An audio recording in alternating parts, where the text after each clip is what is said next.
Mid-April in 2022, I'm taking a flight from Botswana to Ghana. I had been in Botswana with my whole family, but they had gone to South Africa earlier in the day because we were all taking different flights. So their flights were from South Africa. My mom missed her flight, and I was in the airport lounge stressing my head off to find my mom another flight. And as I'm there panicking, trying to get my mom, this guy walks into the lounge and he sits next to me. This tall, light-skinned guy. He sits next to me.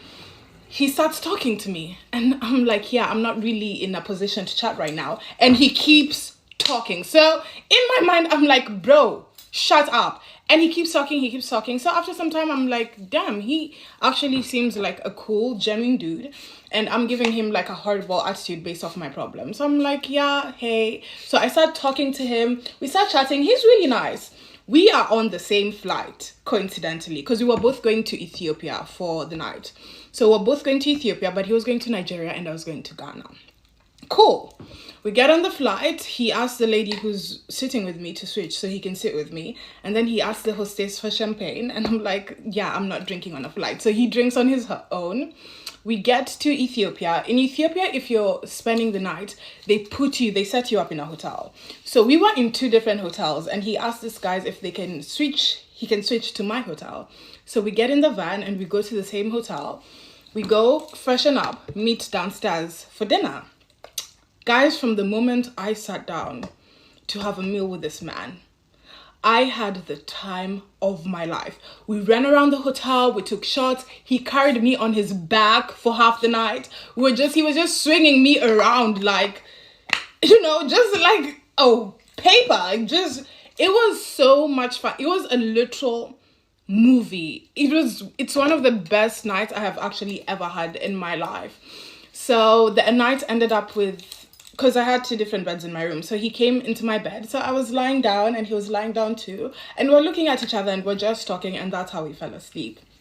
Next day comes, we head to the airport. We go to the airport. Such a gentleman. He carries my bag. He does everything. He does everything a gentleman does. Holds it all, blah, blah. That's what he had done the entire time. So we go into the lounge to have like breakfast. He looks at the buffet. He's like, yeah, let's go to a proper like restaurant so we can have like a proper meal.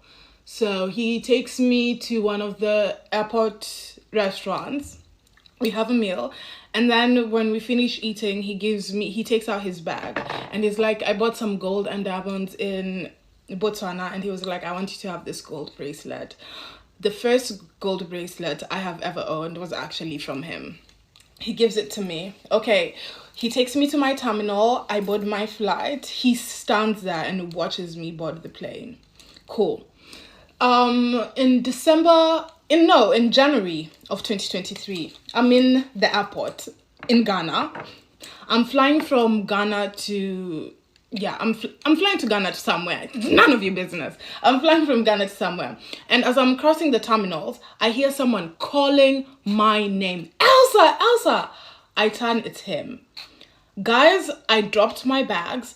I ran like Usain Bolt into this man's arms. I hugged him. I kissed him. Like, I couldn't believe he was there. And I was just like, oh my God, I miss you. Like, that reunion. And then I've never seen him again.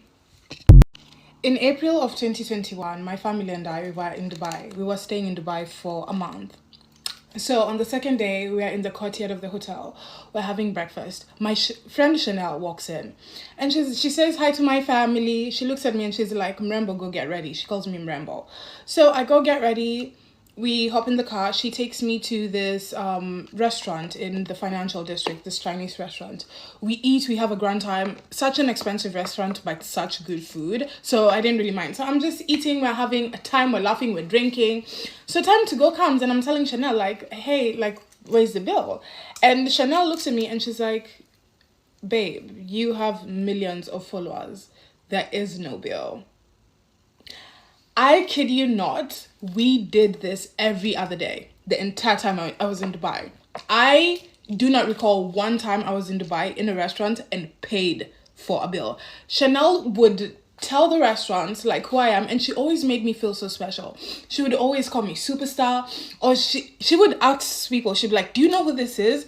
And when people would say no, she would look at them like they're crazy. And she'd be like, this is gonna be the biggest superstar, you better remember her name.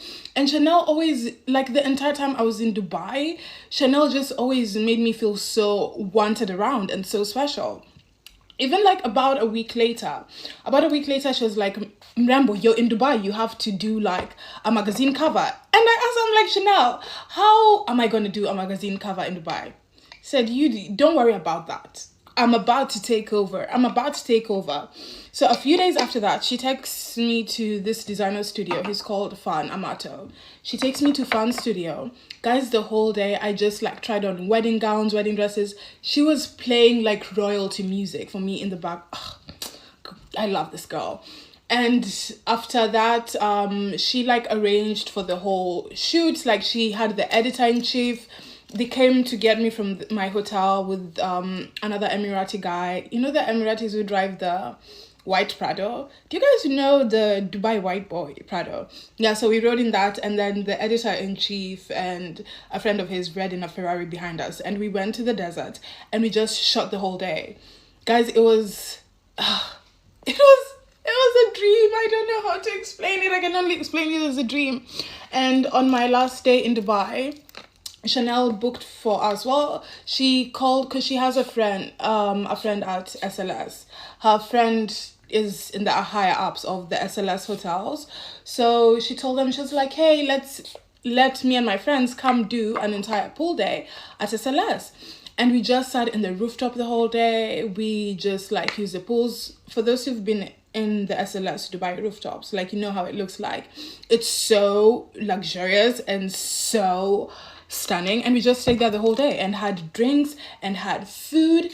And I don't think I would have ever enjoyed Dubai if it wasn't for Chanel. She introduced me to all these people. The team in Dior, I got so many Dior products. By the time I was leaving Dubai, I was practically a Dior ambassador.